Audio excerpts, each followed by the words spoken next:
El FBI encontró la conexión. No es una teoría, ni algo que un tipo haya inventado en el sótano de su casa a las 2 de la mañana. El vínculo real, las pruebas físicas, los hechos documentados, 2 perfiles de ADN, 2 hombres, una operación cuidadosamente planificada y una mujer de 84 años que sigue desaparecida 100 días después, mientras usted ve este video. Hoy les voy a mostrar exactamente cómo Tommaso Cioni y Dominic Evans conectan la música con la desaparición de Nancy Guthrie. Voy a mostrarles las pruebas que los vinculan. Voy a mostrarles las fallas institucionales que permitieron que este caso se prolongara innecesariamente. Y les voy a mostrar por qué el nuevo informe del FBI cambia por completo el panorama de esta investigación. Todas las fuentes a las que hago referencia en este video están enlazadas en la descripción que aparece a continuación. Compruébalo tú mismo. Así es como funciona este canal. Esto es Brian Records. Si eres nuevo por aquí, suscríbete ahora mismo y activa las notificaciones. Analizamos las pruebas como se merecen, con cuidado, de forma objetiva, sin rodeos y sin proteger a las personas poderosas. Ahora, entremos en materia. Ella nunca pidió nada de esto. Antes de hablar de sospechosos, ADN, sedantes y cámaras de vigilancia, necesito que entiendan quién es realmente Nancy Guthrie, porque este caso se vuelve técnico rápidamente. Y cuando eso sucede, es fácil perder de vista al ser humano que se encuentra en el centro de todo. Nancy Ellen Long nació el 27 de enero de 1942 en Fort Wayne, Kentucky. Ella no era una figura pública. Ella nunca quiso serlo. Se mudó a Tucson, Arizona, hace más de 50 años y allí construyó una vida tranquila. Tras la muerte de su marido, Charles, en 1988 durante un viaje minero a México, ella crió a sus 3 hijos, Savannah, Annie y Cameron, prácticamente sola. Nancy tenía 46 años cuando eso sucedió. Ella no se desmayó. Ella no pidió compasión. Ella siguió adelante. Ella crió a esos niños. Ella construyó esa vida. Ella cuidaba su jardín. Ella asistía a la iglesia todos los domingos. Vivió en la misma casa en el barrio de Catalina Foothills en Tucson durante décadas. Vio cómo su hija Savannah se convertía en la presentadora del programa Today Show de la NBC, una de las periodistas más reconocidas de todo el país. Y durante todo ese tiempo, Música Nancy permaneció en silencio. Ella se quedó en casa, se sentó en su porche. Ella vivió la vida que quiso vivir. A sus 84 años tenía movilidad reducida. Necesitaba medicación diaria para afecciones que, de no ser por ella, podrían poner en peligro su vida. Le implantaron un marcapasos en el pecho para ayudar a regular el ritmo cardíaco. El sheriff Chris Nanos, del condado de Puma, lo dijo en voz alta en una conferencia de prensa, y quiero que lo escuchen con claridad. Dijo que ella no podía caminar ni 50 metros sola. Esa es la mujer a la que alguien decidió estudiar, vigilar, atacar y convertir en su objetivo. Esa es la mujer que alguien eligió. La noche del sábado 31 de enero de 2026, Nancy tomó un Uber para ir a cenar a casa de su hija Annie. Llegó a las 5:32 de la tarde. Pasó 4 horas con Annie y el marido de Annie, Tommaso Cioni. Cenaron, jugaron juegos, pasaban tiempo juntos como lo hace una familia. Y a las 9:48 de esa noche, Tommaso la llevó a casa en coche. La acompañó hasta la puerta principal. Afirma haber confirmado que ella se encontraba a salvo dentro del edificio. Luego se marchó en coche. Esa fue la última vez que algún miembro de la familia Guthrie vio a Nancy con vida. 3 horas y 57 minutos después, la cámara del timbre de la puerta de entrada se apagó. 1:47 de la madrugada. Exactamente a la 1:47 de la madrugada del 1 de febrero de 2026, una figura enmascarada apareció en la puerta de entrada de Nancy Guthrie. No se trató de una aparición espontánea. No se trataba de alguien que se topó con una oportunidad por casualidad. Esta persona ya había estado allí antes, varias veces. Ahora lo sabemos. 4 importantes cadenas de televisión, ABC, CBS, NBC y CNN, confirmaron de forma independiente, a través de distintas fuentes policiales, que la sospechosa visitó la propiedad de Nueva York en varias ocasiones antes de la noche en que fue secuestrada. Pero a los 147 años, esta persona llegó para terminar el trabajo.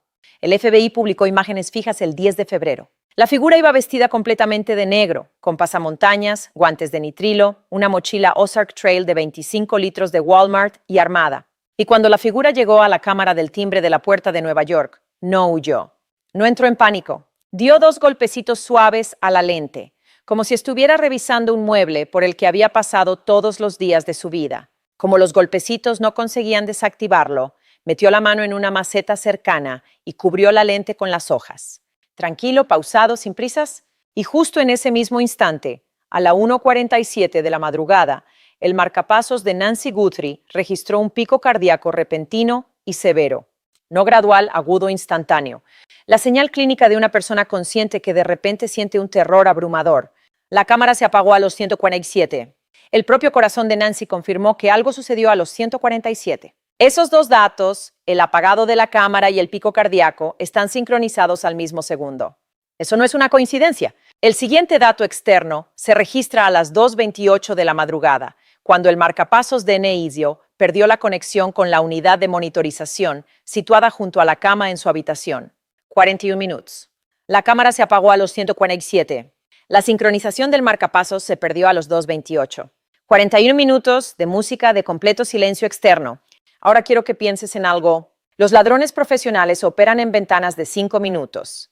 Permanecer 10 minutos dentro de la casa de un desconocido se considera descuidado. 20 minutos es una imprudencia. Estar 41 minutos dentro de la casa de una anciana en plena noche no es un robo prolongado. Se trata de una operación planificada que se está desarrollando según lo previsto. Piensa en todo lo que tuvo que suceder en esos 41 minutos. Había que localizar a Nancy en la casa. Había que hacerle frente y controlarla. Tiene 84 años, pero el sheriff Nanos la describió como una mujer con una gran lucidez mental. Ella no estaba dispuesta a cooperar. Había que controlarla. Tenía que estar físicamente preparada para el transporte. Tuvieron que trasladarla desde su habitación, a través de la casa, por el pasillo, hasta la puerta principal y subirla a un vehículo que la esperaba. Todo ello mientras alguien vigilaba simultáneamente la calle, controlaba el ambiente interior e impedía que la operación alertara a los vecinos. El ex negociador del FBI, Chip Massey, declaró directamente a los periodistas que controlar a un rehén anciano mientras se gestiona una extracción física requiere un nivel de coordinación que un solo operador no puede mantener bajo ese tipo de presión de tiempo. Y luego están las pruebas procedentes de la propia propiedad, a las que casi nadie ha prestado suficiente atención. Las imágenes grabadas con un dron por Fox News en los días posteriores a la desaparición mostraron que los reflectores situados en la parte trasera de la casa de NI habían sido destrozados físicamente antes del secuestro. La cámara del timbre está orientada hacia la parte delantera de la casa. Alguien desactivó la cámara frontal. Alguien destrozó las luces traseras al mismo tiempo que secuestraban a Nancy. Eso es música coordinada. Se trata de dos personas que planificaron sus puntos de entrada, acordaron sus posiciones y llegaron con sus roles ya asignados. Entrada frontal, oscuridad trasera simultáneo, planificado previamente 2 personas. Lo que registró el marcapasos. Cuando la mayoría de la gente oye la palabra marcapasos, piensa en un dispositivo que mantiene el ritmo cardíaco y efectivamente cumple esa función. Pero eso es solo la mitad de lo que hacen realmente los dispositivos cardíacos implantables modernos. La otra mitad es lo que hace que este caso sea diferente a todo lo que hemos visto antes. Los marcapasos modernos son grabadoras continuas de datos musicales. Cada latido del corazón queda registrado con una marca de tiempo. Se registraron todas las arritmias. Cada vez que la frecuencia cardíaca aumenta por encima de lo normal, se registra. Cada vez que cae por debajo de lo normal, se registra. Se registra cada cambio fisiológico significativo que experimenta el cuerpo. Además de los datos cardíacos, muchos dispositivos modernos contienen acelerómetros, sensores que detectan el movimiento físico y pueden distinguir entre una persona que camina voluntariamente por sus propios medios y una persona que está siendo cargada o transportada por otra persona. El marcapasos de Nueva York tenía todo esto. Su dispositivo también estaba conectado de música a una unidad de monitoreo doméstico junto a la cama, enchufada a la pared de su dormitorio. Esa unidad transmitía continuamente sus datos cardíacos a la plataforma segura en la nube del fabricante, no una vez al día, sino de forma regular y constante. El FBI solicitó mediante una orden judicial esos datos en la nube durante la primera semana de febrero. El fabricante accedió. Y lo que los especialistas cardíacos forenses del FBI encontraron en esos datos nos revela, minuto a minuto, lo que realmente le sucedió a Nancy Guthrie entre la 1:47 y las 2:28 de la madrugada. Permítame explicarle paso a paso. A los 147 el pico fue repentino, severo y agudo. Como ya he dicho, se trata del cuadro clínico característico de una persona consciente que de repente siente un terror abrumador. Nancy no estaba dormida. Una persona que despierta de un sueño profundo no produce ese tipo de respuesta en el preciso momento en que aparece una amenaza fuera de su puerta. Nancy estaba despierta. Estaba consciente y su corazón lo confirmaba con datos que no se pueden falsificar ni alterar a posteriori. En los minutos que siguieron, la frecuencia cardíaca no volvió a bajar. Se mantuvo elevado. El ritmo cardíaco mostró irregularidades que los cardiólogos forenses asocian con una angustia emocional extrema y sostenida, no con un susto momentáneo que pasa, sino con un terror sostenido. Lo que entró en esa casa en el 147 no se fue, música se quedó, y el cuerpo de Nancy registró cada segundo de ello. Aproximadamente entre 15 y 20 minutos después de transcurridos 41 minutos, los datos del acelerómetro cambian de una manera que deja a los investigadores perplejos. El patrón de movimiento cambia de voluntario a pasivo. No es Nancy caminando, no es Nancy moviéndose de una habitación a otra, es Nancy siendo transportada, siendo llevada, siendo trasladada por otra persona. Y el carácter de ese movimiento, su ritmo y duración, concuerdan con la idea de que un objeto específico se coloca dentro de un vehículo y se aleja conduciendo. Y luego, en los últimos 10 a 15 minutos, antes de que el flujo sanguíneo se detenga en 228, el hallazgo más inquietante de todo el análisis del marcapasos fue la variación natural latido a latido en la frecuencia cardíaca de una persona consciente. Lo que los cardiólogos llaman variabilidad de la frecuencia cardíaca comienza a disminuir de manera significativa, no gradual, específicamente siguiendo un patrón que tiene un único significado clínico: sedación farmacológica. Alguien le administró un medicamento a Nancy Guthrie en los últimos minutos antes de que el marcapasos perdiera conexión con el exterior. Una mujer de 84 años con una afección cardíaca crónica recibió un sedante en su propia casa en plena noche. Ahora quiero que pienses en lo que eso significa para el perfil de quien quiera que haya hecho esto. No es posible que lleves sedantes de uso médico contigo por accidente. No te los encuentras por casualidad. Hay que planificar para ellos. Investiga sobre ellos.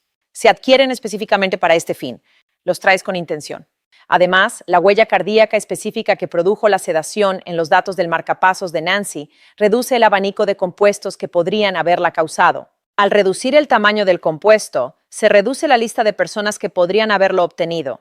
Y el FBI está siguiendo ese rastro de adquisición en este preciso momento. A las 2:28 el grifo dejó de funcionar. No porque el corazón de N. Ewing se hubiera detenido, sino porque el vehículo en el que viajaba se había alejado lo suficiente de su casa como para que la unidad de monitorización junto a la cama ya no pudiera alcanzar la señal Bluetooth del marcapasos.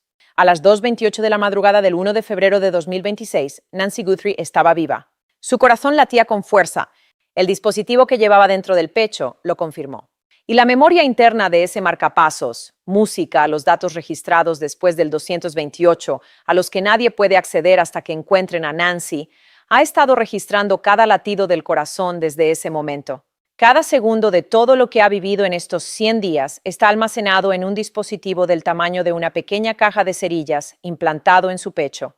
El coche que nadie debía encontrar, 6 minutos después de que se detuviera la sincronización del marcapasos, una cámara de timbre Ring en una tranquila calle residencial secundaria llamada Camino Royal, a 2,5 millas de la casa de N. Ewing, captó un vehículo que pasaba a las 2:36 de la madrugada. 2:28 paradas de sincronización, 6 minutos de tiempo de conducción. El vehículo aparece en el minuto 2:36, un margen de 2 minutos entre la hora de llegada prevista y la captura real. 2 minutos es exactamente el margen que cabría esperar si un conductor se detuviera al final de la calle de Nank, respirara hondo, se quitara el pasamontañas, mirara por los retrovisores, se asegurara de que nadie lo estuviera mirando y luego arrancara con cuidado por una carretera secundaria. El detective retirado del Departamento de Policía de Nueva York, Pat Brosman, analizó las imágenes y determinó que el vehículo era un Kia Soul. El sheriff Nanos confirmó a NBC News que el momento en que se produjo el secuestro coincide con el periodo en que ocurrió y que forma parte de la investigación en curso. Ahora bien, aquí está el detalle que debería enfurecer genuinamente a todas y cada una de las personas que estén viendo esto. La pareja propietaria de esa cámara de vigilancia, Elias y Daniel Stratiglius, nunca fueron contactados por las autoridades. Ni una sola vez. Nadie llamó a su puerta. Nadie los llamó. Nadie envió a nadie a preguntar sobre sus grabaciones. Se presentaron voluntariamente tras ver la cobertura informativa. Revisaron su propia cámara. Ellos mismos encontraron las imágenes y las entregaron voluntariamente a los investigadores. La razón por la que las fuerzas del orden nunca acudieron a su domicilio es que su casa se encuentra fuera del radio de 2 millas que los investigadores habían establecido alrededor de la casa de Nancy. A 2,5 millas de distancia, el perímetro de búsqueda se había detenido media milla antes de lo previsto. ¿Media milla? Esa es toda la diferencia entre encontrar esas imágenes inmediatamente y encontrarlas semanas, música después, porque dos ciudadanos particulares estaban viendo las noticias por casualidad. ¿Cuántas otras cámaras existen entre 2 y 5 millas de la casa de Nueva York que nadie ha pedido ver? ¿Cuántos otros vehículos? ¿Cuántas otras marcas de tiempo? No lo sabemos porque nadie lo ha comprobado. La carretera por la que circulaba ese coche se dirige hacia el sur, hacia la Interestatal 19. La Interestatal 19 va directamente hacia Río Rico, Arizona. Río Rico se encuentra a 60 millas al norte de la frontera con México. El FBI ha confirmado a través de informes que su suboficina en Sonora, México, ha estado en contacto con las autoridades policiales mexicanas en relación con este caso. 2 perfiles de ADN, 2 hombres. Este es el enlace. Ahora quiero reunir toda la información porque aquí es donde el nuevo informe del FBI lo cambia todo. Se recuperaron 2 perfiles de ADN distintos en 2 lugares diferentes, ambos relacionados con el mismo delito. El primer perfil provino de material biológico encontrado dentro de la casa de Ney. El perfil 2 procedía de un guante recuperado a 3,2 kilómetros de distancia. Ambos perfiles pertenecen a hombres desconocidos. Ninguno de los dos coincide con Nancy. Ninguna de las dos coincide con su familia. Ninguno de los 2 perfiles coincide con el de ninguna persona en la base de datos CODIS del FBI, que contiene 19 millones de perfiles de delincuentes conocidos. Había 2 personas allí y todo sobre la forma en que se ejecutó este crimen, la campaña de vigilancia que lo precedió, la cronología de 41 minutos, la cámara averiada, los reflectores traseros destrozados, el sedimento, la ruta de escape planeada. Todo apunta a un tipo específico de colaboración. Una persona que tenía información privilegiada sobre esa casa. Una persona que tuviera la capacidad física y los antecedentes penales para llevar a cabo la extracción. Permítanme mostrarles a quién siguen apuntando las pruebas. Y quiero dejar esto bien claro ahora mismo. Ninguno de los hombres de los que voy a hablar ha sido identificado oficialmente por las autoridades como sospechoso o persona de interés. Todo lo que estoy a punto de mostrarles proviene de registros públicos, hechos documentados y fuentes expertas identificadas. Usted decide. Tommaso Cioni. Tommaso Cioni tiene 50 años y nació en la Toscana, Italia. Está casado con Annie Guthrie, la hija mayor de Nancy, desde 2006. 20 años. 20 años formando parte de esa familia. 20 años de cenas de viernes por la noche. 20 años caminando por la puerta principal de Nank, pasando junto a sus cámaras, atravesando su puerta de entrada, bajando por el pasillo hasta su cocina. Conocía esa casa mejor que casi cualquier otra persona viva. Conocía todas las habitaciones. Conocía el trazado incluso en la oscuridad. Él conocía las cámaras. Él conocía la puerta. También sabía que esas cámaras no estaban grabando. El sistema de cámaras Nest de Nancy no tenía una suscripción activa a la nube. Las cámaras podían detectar movimiento y enviar alertas, pero no almacenaban grabaciones continuas. Eran accesorios, música de accesorios de aspecto caro. El FBI tuvo que asociarse específicamente con Google para recuperar los datos residuales de los servidores backend después de los hechos, ya que no había grabaciones almacenadas a las que se pudiera acceder normalmente. Ahora bien, piensen en quién podría saber que esas cámaras en realidad no estaban grabando. No era un desconocido observando la casa desde la calle. Un desconocido que viera esas cámaras asumiría que están grabando, porque eso es lo que hacen las cámaras. Las únicas personas que sabrían que esas cámaras eran esencialmente decorativas son las que pasaban tiempo en esa casa con regularidad, las personas que ayudaron a Nancy a instalarlos, las personas que pasaban por delante de ellos todos los viernes durante 20 años y nunca vieron una notificación que indicara que las grabaciones se habían guardado y almacenado. Tommaso es profesor de biología avanzada, AP Biology, en una escuela concertada de Tucson, donde imparte clases de biología molecular a nivel universitario. Sus alumnos aprenden la amplificación por PCR. Esa es exactamente la misma técnica que utilizan los laboratorios forenses para procesar el ADN de la escena del crimen. Sus alumnos aprendieron electrofaringe con gel. Ese es exactamente el mismo método que se utiliza para crear los perfiles genéticos que se incorporan a CODIS. Se pone guantes de nitrilo todos los días laborables de su vida profesional. Manipula las muestras sin contaminarlas. Él sabe cómo se transfiere el ADN entre superficies. Él sabe que busca un técnico forense en la escena de un crimen. Y él sabe lo que se pierden. Ahora bien, aquí hay un detalle que la mayoría de la gente no ha considerado con suficiente detenimiento. El sospechoso que estaba en el porche de Nancy llevaba guantes de nitrilo, los mismos guantes que se encuentran en todas las aulas de biología de Estados Unidos. Los mismos guantes que usa Tommaso Cioni profesionalmente. Y los guantes de nitrilo, como cualquier científico le dirá, no son barreras perfectas contra la transferencia de ADN. Están clasificados según su resistencia química. No están diseñados para evitar la contaminación de las pruebas forenses. Durante el esfuerzo físico se forman microdesgarros, especialmente alrededor de los dedos. El sudor se acumula dentro del guante en cuestión de minutos. Si llevas guantes de nitrilo mientras manipulas y cargas físicamente a una anciana, la transpiración traspasa el material. Un profesor de biología que imparta conceptos de ciencias forenses lo sabría, lo que significa que también sabría que debe deshacerse de esos guantes lejos del lugar de los hechos. No en la casa, a kilómetros de distancia, en un lugar donde a nadie se le ocurriría buscar hasta que fuera demasiado tarde. Alguien encontró uno a 3 kilómetros de la casa de NI, con un perfil de ADN masculino en su interior. No está en CODIS, no hay coincidencia. En la noche del 31 de enero, Tommaso fue la última persona que se sabe que vio a Nancy con vida. Él la llevó a casa en coche. La acompañó hasta la puerta a las 9:50 de la noche. Luego condujo hasta su casa. 4 millas y 10 minutos por carreteras desérticas vacías. Nunca se ha publicado ninguna coartada pública confirmada para Tommaso durante el lapso de 3 horas y 57 minutos entre el momento en que dejó a Nancy y el momento en que la cámara se apagó. 4 millas 10 minutos. Y un hombre que conoce esa casa mejor que nadie en la tierra. Nancy fue secuestrada justo el fin de semana en que Savannah Guthrie tenía previsto viajar al extranjero para la cobertura de los Juegos Olímpicos de Invierno de la NBC. Savannah es la niña más poderosa, con más contactos y más visible públicamente de Nueva York. Las asignaciones olímpicas se determinan con meses de antelación. Si quisieras atacar a Nancy durante el periodo en que su familiar más formidable estuviera lo más lejos posible y lo más ocupado posible, necesitarías conocer el itinerario de viaje de Savannah. ¿Quién podría conocer ese horario? Alguien que se sentó a la mesa de esa familia durante 20 años. Alguien que escuchaba conversaciones sobre viajes de trabajo, música, asignaciones y viajes internacionales. Alguien que hubiera estado integrado en esa familia el tiempo suficiente para comprender cómo funcionaba y cuándo se iría su miembro más importante. El rescate exigido fue de 6 millones en Bitcoin. Ni 5 millones, ni 10 millones, ni 6 millones. Esa es una cifra quirúrgica. Esa cifra demuestra que sé cuánto gana realmente Savannah Guthrie.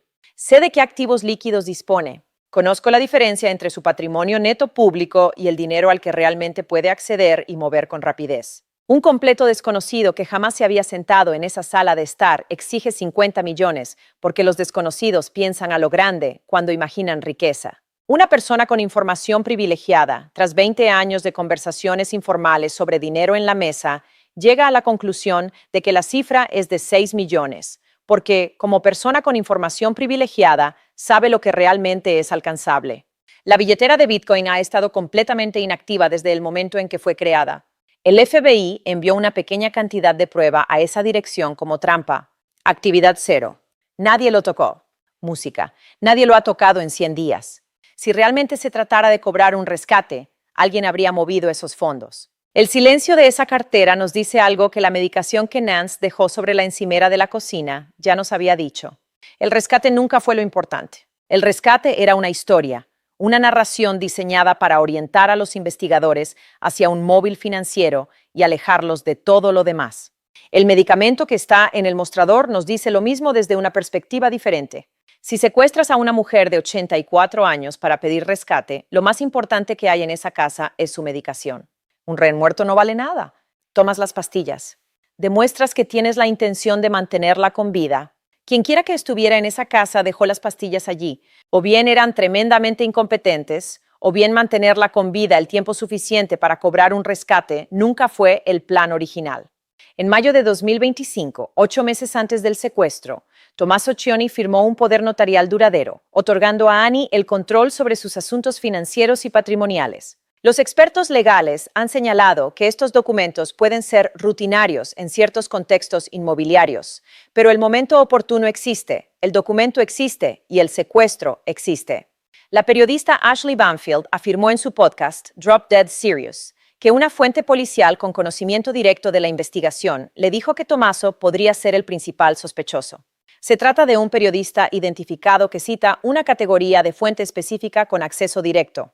El sheriff del condado de Puma exoneró públicamente a la familia en febrero de 2026. Todos los hermanos y sus cónyuges fueron absueltos, pero los agentes federales regresaron a la casa de Annie y Tommaso en más de 5 ocasiones distintas después de esa exoneración pública. Retiraron los objetos que estaban en bolsas de papel marrón. Las bolsas de papel marrón son utilizadas específicamente por las fuerzas del orden para preservar pruebas biológicas. No se utilizan cuando se trata de una visita de seguimiento rutinaria. El vehículo de Annie fue remolcado y confiscado. Su fosa séptica fue inspeccionada físicamente. Se retiraron las cámaras de seguridad de su propiedad. No se le hace eso a la gente a la que se le ha dado el visto bueno. Los organismos encargados de hacer cumplir la ley no envían equipos a examinar fosas sépticas ni a remolcar automóviles pertenecientes a personas que ya no son de interés para la investigación. Simplemente no lo hacen. Y luego está el silencio.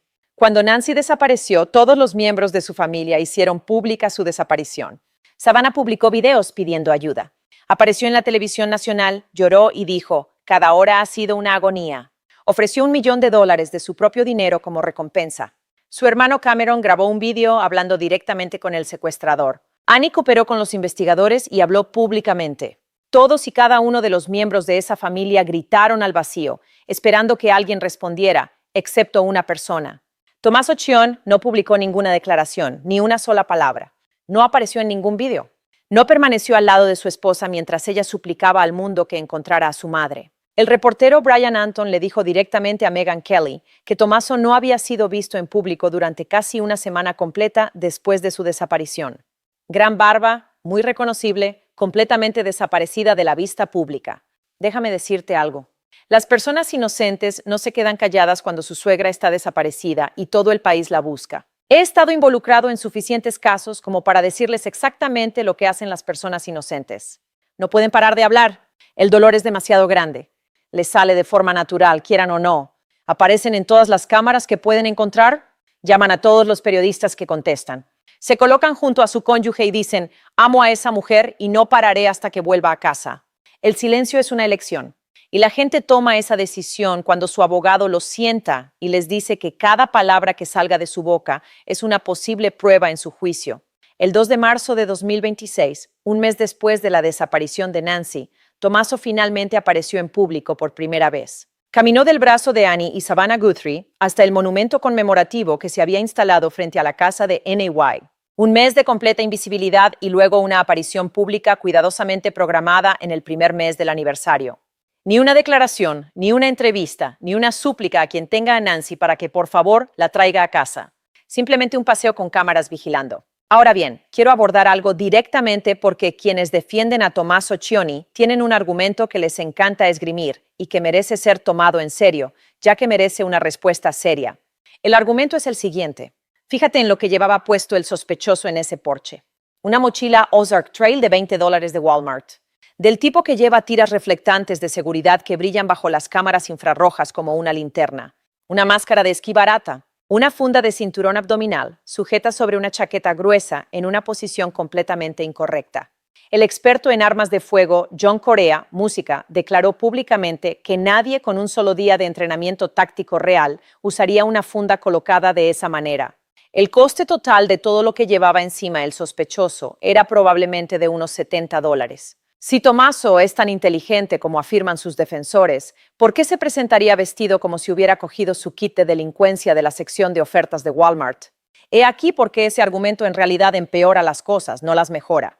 Piensa en cómo el FBI elabora el perfil de un sospechoso. Cuando un sospechoso desconocido comete un delito, los investigadores analizan el equipo, la planificación, la ejecución y elaboran un perfil de comportamiento, una descripción del tipo de persona que haría algo así. Si el sospechoso en ese porche se hubiera presentado con equipo táctico profesional, equipo de visión nocturna, una funda de pistola bien ajustada, un inhibidor de señal y equipo de alta calidad en general, el perfil de comportamiento del FBI habría sido el siguiente: educado, musical, disciplinado, metódico, capacitado, alguien con experiencia profesional, alguien con mentalidad técnica o científica. Ese perfil se estrecha rápidamente. Empieza señalando a personas con formación científica, profesores, ingenieros, gente así. Pero si deliberadamente armas el peor equipo posible, la mochila más barata, la funda equivocada, las tiras reflectantes que deberías haber cortado, pero no lo hiciste, construyes un personaje completamente diferente. Los analistas del FBI examinan eso y describen a un delincuente desorganizado e impulsivo. Alguien que actúa sin planificar, alguien sin formación ni disciplina, y dejan de fijarse en el metódico profesor de biología que, a 4 millas de distancia, se dedica a corregir exámenes de nivel avanzado para ganarse la vida. Eso no es estupidez. Eso es una actuación. Se trata de un disfraz diseñado específicamente para desviar la atención del perfil. Y funcionó. Durante semanas, la descripción del perfil público del FBI no coincidía con el tipo de persona que uno esperaría que planeara una campaña de vigilancia de 3 semanas. El disfraz cumplió exactamente con su función. 11 y 23 de enero. El 11 de enero de 2026, exactamente 3 semanas antes de que se llevaran a Nancy, el sheriff Nanos señaló específicamente esa fecha a los periodistas. Dijo que el análisis de pruebas digitales del FBI había identificado el 11 de enero como una fecha significativa para la investigación musical y solicitó las grabaciones de las cámaras de vigilancia del vecindario de ese día en concreto. Nunca explicó por qué. Todavía no lo ha hecho. Esa fecha parece haber sido el comienzo de la campaña de vigilancia, la primera visita de reconocimiento. El 23 de enero, 9 días antes del 1 de febrero, una cámara Ring captó a un hombre caminando hacia atrás frente a una casa ubicada a 6 millas y media de la casa de Nay White. Caminando hacia atrás, permítanme explicarles exactamente por qué eso es importante y por qué es uno de los detalles más escalofriantes de todo este caso. Las cámaras de seguridad para el consumidor, como las de Ring, utilizan sensores infrarrojos pasivos. El sensor permanece inactivo hasta que detecta calor corporal que se mueve a través de su campo. Al activarse hay un lapso de 1 a 2 segundos antes de que la lente se ajuste. El procesador se activa y el protocolo de enlace Wi-Fi establece una conexión, música. Acércate a la cámara y durante los primeros 1 o 2 segundos tu rostro quedará capturado mientras te aproximas. Camina hacia atrás y para cuando la cámara empiece a grabar, lo único que verás será la parte trasera de tu cabeza. Esta persona no caminaba hacia atrás porque se tropezó. Estaba explotando físicamente el retraso en la respuesta de la cámara con su propio cuerpo. Música. Había estudiado cómo funcionan estas cámaras de consumo específicas. Había aprendido sobre el retardo del sensor y estaba utilizando su cuerpo para vencerlo. Cuando un perro en un patio cercano comenzó a ladrar, él huyó. Pero aquí viene la parte que debería dejarte helado. Mantuvo su postura hacia atrás mientras corría. Se movía tan rápido que, al mantener esa posición mientras huía, corría el riesgo de tropezar y caer. Reprimió el reflejo biológico instintivo de girarse hacia un sonido repentino. Prefiere arriesgarse a caerse antes que mostrarle a esa cámara un solo fotograma de su rostro. Ese nivel de disciplina operativa en un momento de estrés inesperado proviene de la preparación, de la práctica, de alguien que ha ensayado este escenario en su mente suficientes veces como para que el comportamiento entrenado supere el instinto de supervivencia. 9 días después, el mismo sospechoso o alguien con la misma mochila distintiva de Ozark Trail y las mismas tiras reflectantes de seguridad apareció en el porche de Nank. Pero esta vez no caminaba hacia atrás. Estaba tranquilo, seguro de sí mismo. Caminó directamente hacia la cámara sin buscarla. Dio 2 golpecitos a la lente, de forma casual y rítmica. ¿Qué cambió en esos 9 días? La respuesta a música es simple. El 23 de enero fue la prueba. Él pasó de largo. Comprobó si la cámara había captado algo útil. Cuando la policía no se presentó en su puerta a la mañana siguiente, confirmó que era invisible. Para el 1 de febrero, ya no hacía más pruebas. Él estaba ejecutando. Los expertos en lenguaje corporal que revisaron las imágenes del FBI utilizaron una frase específica para describir cómo se movía el sospechoso en el porche de la casa de Nueva York. Lo llamaron comportamiento de propiedad. No dudó ni un instante en la puerta. No revisó el porche para encontrar la cámara. Caminó directamente hacia allí. Sabía exactamente dónde estaba. Sabía dónde estaba la maceta. Dio 2 golpecitos al objetivo con un ritmo desenfadado. La forma en que alguien toca un mueble por el que pasa todos los días. Ese no es el movimiento de un extraño. Eso es memoria muscular. 20 años de escenas de viernes por la noche codificados en un cuerpo que se movía por ese porche de la misma manera que lo había hecho cientos de veces antes. Dominic Evans, el hombre al que siguen encontrando las pruebas. Ahora necesito mostrarles a la segunda persona. Porque aquí está la clave de la teoría del vestuario que acabo de explicar. Solo funciona plenamente si la persona que lleva el disfraz puede encajar de forma convincente con el perfil desorganizado e impulsivo que el atuendo fue diseñado para proyectar. Música. Y hay un hombre relacionado con este caso que coincide con la descripción física del sospechoso en ese porche en un grado que es difícil de explicar. como una coincidencia. Quédense conmigo aquí porque esta es la pieza que lo une todo. Dominic Aaron Evans tiene 48 años. Es maestro de escuela primaria en el área de Tucson y desde 2007 es el baterista de una banda llamada Early Black, junto al bajista Tommaso Cioni. 19 años como compañeros de banda. Se conocieron a través de anuncios clasificados en 2007. Tommaso respondió a un anuncio en el Tucson Weekly. Encontraron a un guitarrista llamado Walter Goncalves a través de Craigslist. Juntos grabaron su álbum debut en los estudios Loveland en Tucson a finales de 2009. Le pusieron el nombre de Life, Love, Love, Murder. Quiero que lo sostengas por un momento. Vida, amor, amor, asesinato.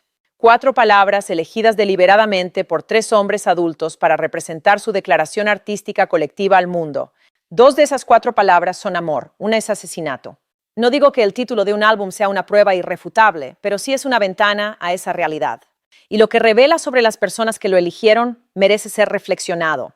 El 12 de febrero de 2026, el FBI publicó la descripción física oficial del sospechoso, captado por la cámara del timbre de una vivienda en Nueva York. Hombre de entre unos 75 y unos 78 metros de altura, complexión media, bigote negro y perilla visibles bajo el pasamontañas. Y el ex perfilador del FBI, Jim Clemente, al hablar públicamente sobre las imágenes, identificó lo que creía que era un tatuaje o una marca distintiva en la muñeca derecha del sospechoso, visible en los fotogramas de la cámara. Estatura, complexión, vello facial, marca en la muñeca derecha. Dominic Evans mide aproximadamente 1,75 de altura y tiene una complexión normal. Ha sido fotografiado en público con bigote y perilla negros. En las grabaciones de las actuaciones de Early Black, disponibles en línea y revisadas por investigadores y analistas independientes, se puede apreciar una marca en su muñeca derecha que coincide con la descripción que Clemente hizo de las grabaciones del FBI. Ni un solo dato, ni dos, absolutamente todos los elementos de la descripción física del sospechoso proporcionada por el FBI coinciden con Dominic Evans. Ahora hablemos de su trayectoria. La base de datos judicial del condado de Puma contiene registros de delitos graves de Dominic Evans. Robo con allanamiento, robo, hurto, malversación de fondos, conducir bajo los efectos del alcohol. Quiero ser preciso sobre lo que significan esas 2 primeras palabras según la ley. El robo con allanamiento de morada consiste en la entrada ilegal a una estructura con la intención de cometer un delito en su interior. El robo consiste en la sustracción de bienes de una persona mediante la fuerza o la amenaza de fuerza. El conjunto de habilidades documentadas oficialmente por el tribunal en esos archivos del condado de Puma son entrada ilegal, confrontación con una persona, apropiación indebida de bienes por la fuerza. Esas habilidades coinciden de forma precisa y específica con lo que ocurrió dentro de la casa de Nancy Guthrie en la madrugada del 1 de febrero. Aquí están los detalles forenses sobre esos registros que cambian por completo el panorama de este caso. Y la mayoría de la gente no ha relacionado estos puntos. Evans tiene antecedentes penales por delitos graves. Su nombre figura ahora mismo en los registros judiciales del condado de Puma. Puedes buscarlo. Sin embargo, ninguno de los 2 perfiles de ADN recuperados en esta investigación coincidió con el de ninguna persona en la base de datos del FBI, que contiene 19 millones de perfiles de delincuentes conocidos. Para una persona con antecedentes penales por delitos graves, la ausencia en CODIS requiere una explicación específica. Las leyes de Arizona sobre la recolección de ADN se han modificado en múltiples ocasiones a lo largo de los años. Si las condenas de Evans se registraron antes de que el Estado implementara los requisitos obligatorios de recolección de ADN para sus categorías específicas de delitos, o si alguno de sus casos se resolvió mediante acuerdos de culpabilidad que no activaron el envío automático de ADN, entonces podría tener múltiples registros de delitos graves en el sistema judicial del condado y permanecer completamente invisible para la base de datos federal. Antecedentes penales documentados. No hay rastros de ADN en ningún archivo al que el FBI pueda acceder. Esa combinación específica es el equivalente forense de un fantasma. Un fantasma que se parece exactamente a la persona que aparece en las imágenes del FBI. Evans habló con el New York Times en febrero de 2026. Les contó que había conocido a Nancy Guthrie una sola vez, en una búsqueda de huevos de Pascua familiar en 2011. Dijo que se enteró de su desaparición a través de Instagram y dijo que, al enterarse, se puso en contacto con Tommaso mediante un mensaje directo privado para ofrecerle su apoyo. Piensa en esa secuencia con mucha atención. Un caso de secuestro de alcance nacional está en todos los televisores de Estados Unidos. La víctima es la suegra de tu compañero de banda, con quien llevas 19 años de relación. Tu compañero de banda es la última persona que se sabe que vio a la víctima con vida. Es objeto de un enorme escrutinio público y el primer instinto es contactar con él a través de un canal privado. Un amigo que atraviesa una verdadera crisis te busca sin dudarlo. Pero los investigadores que examinaran los metadatos de esa comunicación, el momento en que se produjo, el patrón de comunicaciones entre Evans y Chion en las semanas previas al 1 de febrero, la frecuencia y el contenido de sus intercambios, estarían analizando ese mensaje privado desde una perspectiva muy diferente. Evans declaró a los periodistas que habló con los investigadores durante aproximadamente 40 minutos y que no ha vuelto a ser contactado desde entonces. 40 minutos. Se trata de una entrevista de preselección, música. Así no es como luce una investigación forense seria cuando hay una persona de interés genuino. El hecho de que los investigadores no hayan vuelto a Evans podría significar que han pasado página. O podría significar que las pruebas que están reuniendo ahora mismo no requieren su cooperación. Los registros de las torres de telefonía celular no requieren la cooperación de una persona. Para acceder al historial de compras no es necesaria la colaboración de una persona. Los datos de seguimiento de vehículos no requieren la cooperación de una persona. La genealogía genética no requiere en absoluto la cooperación de una persona. Y aquí está el detalle que toda persona que esté viendo esto necesita entender claramente. Cuando el sheriff exoneró públicamente a la familia en febrero de 2026, dijo específicamente que todos los hermanos y cónyuges habían sido exonerados. Dominic Evans no es hermano, él no es su cónyuge, es compañero de banda. El sheriff nunca exoneró a Dominic Evans. Ni una sola vez, ni públicamente, ni consta en actas. El marco que hace que todo tenga sentido. Esta es la arquitectura de este crimen. Y una vez que lo ves, ya no puedes dejar de verlo. Cada una de las pruebas recabadas en esta investigación se encuadra en una de dos categorías. Categoría 1. Evidencia que requiere un conocimiento íntimo, prolongado y privilegiado de la vida de Nancy Guthrie. La distribución de su casa, su sistema de cámaras y si realmente estaba grabando, su puerta de acceso, su medicación y las afecciones que trata. El itinerario de viaje de su hija, la realidad financiera de su familia, el conocimiento específico que a un extraño le llevaría meses de vigilancia desarrollar, pero que un miembro de la familia habría asimilado durante 20 años de formar parte de ella. La segunda categoría comprende las pruebas que requieren la capacidad física y la voluntad criminal de entrar en una vivienda a la 1:47 de la madrugada, enfrentarse a una anciana, administrarle una sustancia controlada, sacarla a la fuerza y gestionar la logística del traslado de una persona que no puede caminar 50 metros por sí sola. Una persona cubre la categoría 1, la otra cubre la categoría 2. La persona con información privilegiada nunca necesita estar presente en el lugar de los hechos. Su valor es puramente informativo. Él proporciona el plan maestro, él se queda en casa. Construye una coartada que consiste únicamente en no estar en ningún lugar sospechoso. Sabe que el plan tendrá éxito porque lo diseñó basándose en un conocimiento que solo él posee. El agente actuó siguiendo un plan que recibió antes incluso de poner un pie cerca de esa casa. Atraviesa una puerta que ha quedado abierta. Se acerca a una cámara que, según le han dicho, no está grabando. Se mueve por las habitaciones cuyo plano le han sido proporcionados.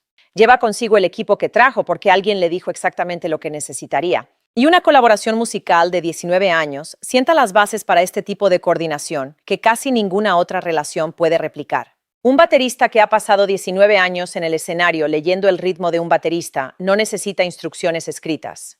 Él sabe cuándo el ritmo está a punto de cambiar. Él se anticipa. Responde a señales que se han convertido en instinto tras 2 décadas de práctica conjunta.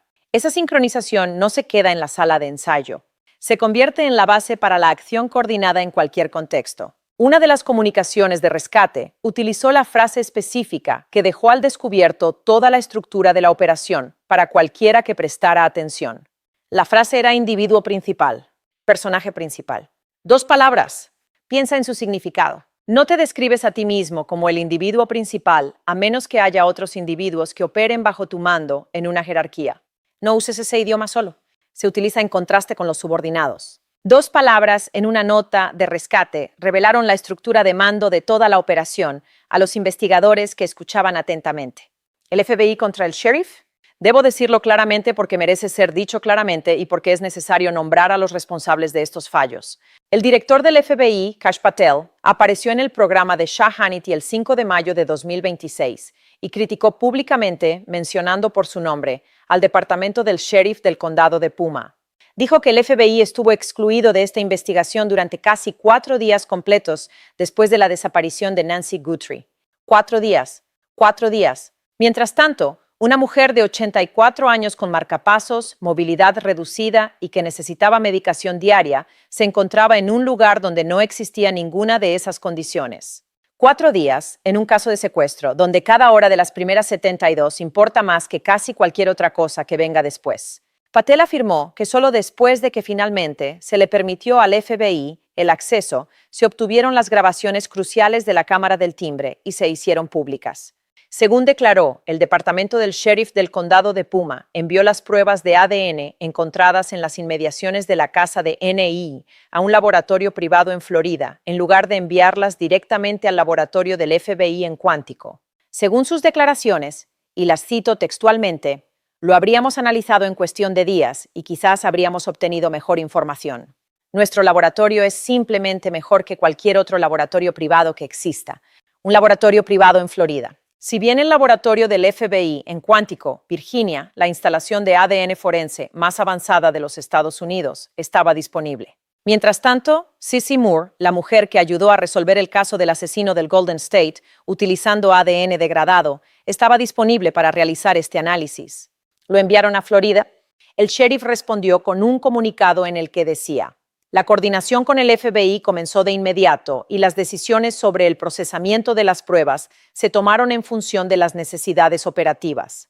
Necesidades operativas.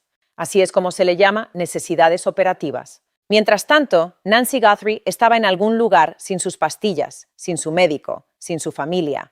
No se trata de un desacuerdo de procedimiento entre burocracias. Esta es la vida de una mujer de 84 años. Y quienes tomaron esas decisiones deben asumir las consecuencias de las mismas. Lo que Cissy Moore va a descubrir. A mediados de abril de 2026, se confirmó que las pruebas de ADN procedentes del domicilio de Neil Gears habían sido enviadas al laboratorio del FBI en Quantico, Virginia. Una muestra de cabello sin raíz y material biológico recuperado de un trozo de sábana. El FBI está colaborando con Stra Forensics, un laboratorio con sede en California especializado en el análisis de ADN de bajo número de copias, es decir, el análisis de material genético degradado o presente en cantidades extremadamente pequeñas. Y Cissy Moore está involucrado en este caso. Si no conoces ese nombre, necesitas conocerlo. Cissy Moore es uno de los genealogistas forenses más importantes de los Estados Unidos. Ella desempeñó un papel fundamental en la identificación de Joseph James D'Angelo, el asesino del Golden State, un hombre que había eludido la captura durante décadas y que fue identificado mediante el análisis de material genético de antiguas escenas del crimen, cotejado con bases de datos genealógicas públicas. Ha resuelto casos sin resolver que llevaban 40 años sin ser abordados. Ha logrado resultados y condenas en casos que se consideraban irresolubles de forma permanente. La combinación de la tecnología forense de Australa y la metodología de Cissy Moore significa que, incluso si la muestra de cabello de la casa de NY está degradada, incluso si se trata de un perfil parcial, existe una probabilidad real y seria de obtener un resultado genético útil. Y aquí está la parte que debería hacer que todos en este caso se centren en lo que está por venir. Existen 2 perfiles de ADN, 2 conjuntos distintos de material genético, 2 árboles genealógicos separados, 2 oportunidades independientes para encontrar una conexión en una base de datos genealógica de acceso público. Una coincidencia parcial con un pariente lejano es el único hilo que los investigadores necesitan para empezar a seguir. A partir de una coincidencia con un primo segundo, un genealogista genético experto construye el árbol genealógico hacia arriba y hacia adelante hasta llegar a un apellido. Así es como funciona.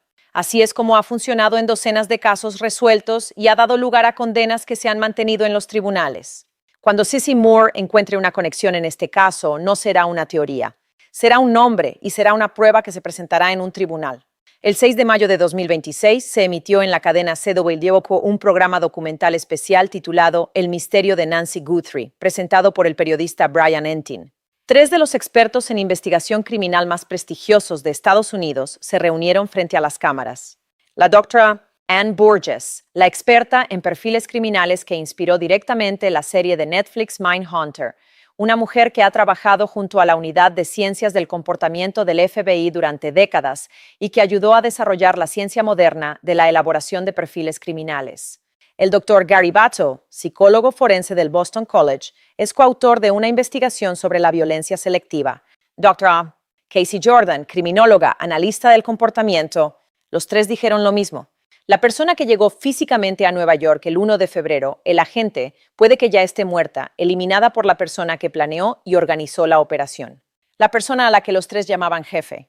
Piensa en lo que eso significa para la evidencia física. Si el agente ha sido eliminado para evitar su identificación, entonces el ADN, los datos del marcapasos, las grabaciones del coche, el guante, la muestra de cabello en cuántico, esas se convierten en las únicas voces que quedan para hablar en este caso. Y a diferencia de los testigos humanos, las pruebas físicas no negocian. No se pone nervioso al ser interrogado.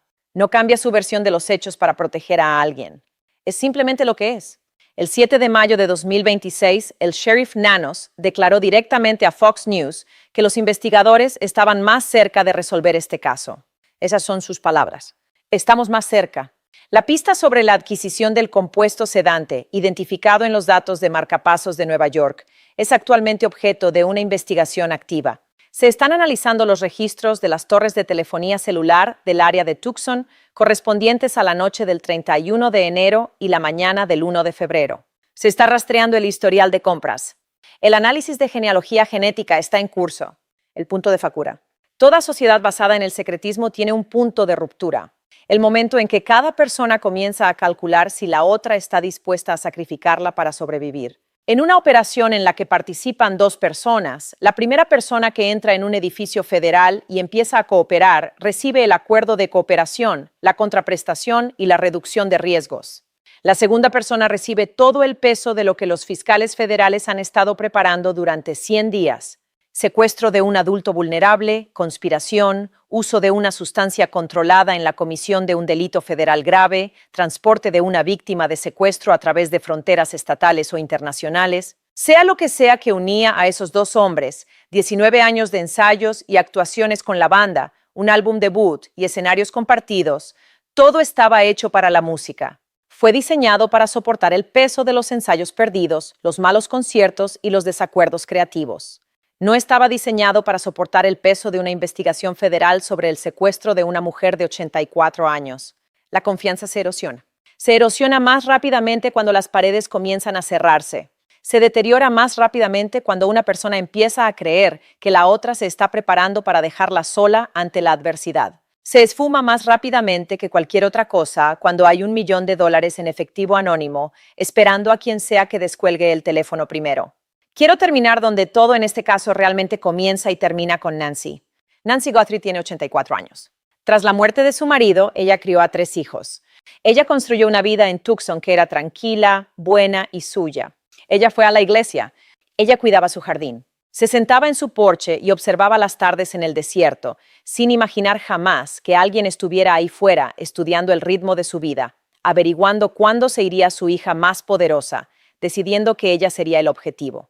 Su marcapasos aún está dentro de su pecho. En estos precisos momentos, hoy, 100 días después del 1 de febrero, ese dispositivo sigue funcionando y registrando cada latido con su correspondiente marca de tiempo. Cada momento que ha vivido desde las 2:28 de la madrugada, cada hora de estrés, cada momento de tranquilidad, cada segundo de cada día durante 100 días de ausencia, queda registrado en un dispositivo del tamaño de una pequeña caja de cerillas, implantado en el pecho de una mujer de 84 años que merece estar en casa. Elizabeth Smart habló con los periodistas en mayo de 2026 y dijo que Nancy bien podría seguir viva después de todo ese tiempo.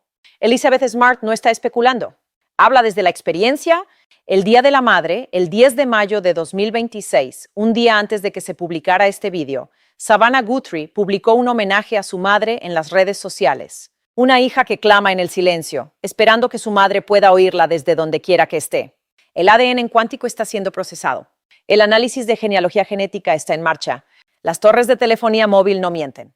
Los registros de compra no mienten.